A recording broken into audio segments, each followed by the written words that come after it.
গোটাই আমাৰ এইখিনিত 2-3জনমান মানুহ আছে। ইয়াতে পইচা লৈ কিনি আমাক ঘৰ দিম বুলি ক'লোঁ। আজিলৈ ঘৰ না পইচা না টকা কোনো খবৰে নাই।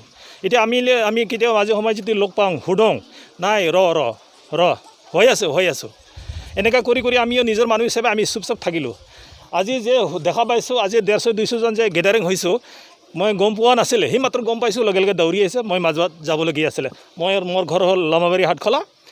কাৰণ এনেকৈ যদি আমাক যেনেকৈ ঠগাইছোঁ যে ইঞ্জ চৰকাৰৰ পৰা ঘৰ 150টা আহিছে, 150টা ঘৰ অহাৰ কাৰণে এতিয়া আমি লোৱা মানুহ বিচাৰি আছোঁ বুলি ক'লে আমাক।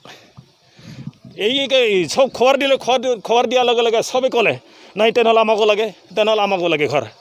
চবে ঘৰে যাই সিনে তাক একদম নিজে খুচি মতন যাচি 3,000 পইচা লৈ পিছত আমাক কি ক'লে, আপোনালোকৰ 15 দিনৰ ভিতৰত পইচা একাউণ্টত সোমাই আছোঁ, 15 দিনৰ ভিতৰত একাউণ্টত পইচা ভৰাই আছোঁ। তেতিয়া আমি ভাবিলোঁ ঠিকে আছে। তেতিয়া আমাক কি ক'লে, আপোনালোকে মডেলটো কৰি লওক, চাইজটো দেখাওক, কোনখিনি বালি গিৰাব লাগে, কোনখিনি কি গিৰাব লাগে। তেতিয়া আমি চিন্তা কৰি আছোঁ, আমি দুখীয়া মানুহ ভাবিছোঁ আমি ঠিক আমি এইখিনিতে বনাওঁ। আমি ঘৰত পৰিয়াল লৈ আলোচনা কৰিলে ইমানখিনি তাৰিখত ঘৰ আহিব। এতিয়া আজিলৈ ঘৰ ক'ত, টকা ক'ত? আজি 2.5 বছৰ অকণমান বেছি হৈ গ'ল।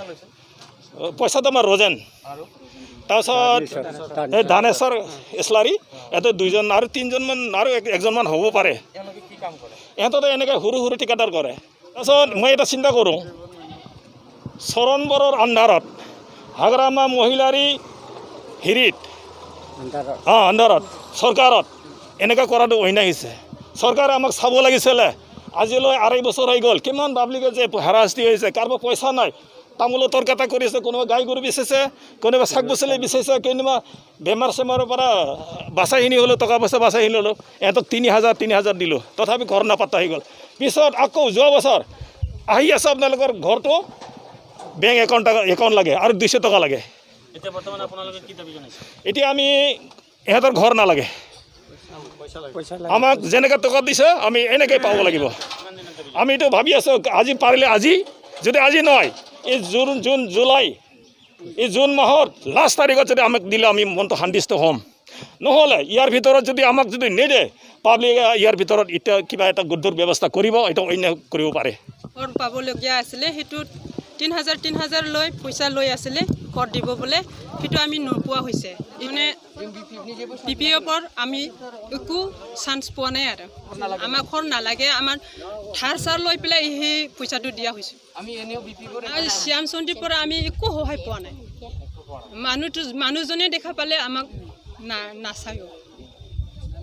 এজন EM হয়, GM হয়, সেইটোৱে আমি ইয়াৰ পৰা একো পোৱা। চৰণ বড়োটো আমি লগ পোৱা নাই। আহিলেও আমি গম নোপোৱাকৈ আহে আৰু সাহায্য আমিতো কি চান্স পোৱা নাই। এই BPFৰ মেম্বৰ ঘৰ দিম কৈ পেলাই 3,200কে টকা লোৱা হৈছিল। কিমানজন মানুহ পৰা, তাৰমানে 150জন মানুহ পৰা ঘৰ দিম বুলি আজি 3,200 টকাকৈ লৈছে, 3200 টকাকৈ লৈছে। তো আজি 2.5 বছৰ হৈ আছে, নাই কোনে লৈছে মানে ধানেশ্বৰ ইছলাৰী, ৰজেন দৈমাৰী, ধানেশ্বৰ ইছলাৰী ইয়াৰে এই BPFৰ মেম্বৰ, ৰজেন দৈমাৰী BPFৰ মেম্বৰ, তেখেতে লামাবাৰী VCDC হয়, লামাবাৰী VCDC। আৰু আমি আজিলৈকে BPFৰ পৰা কিবা এটা সুবিধা পাইছে, সেইটো আমি ক'ব নোৱাৰোঁ, পোৱা নাই আমি একো আজিলৈকে। এতিয়া আপোনালোকৰ দাবী কি আছে?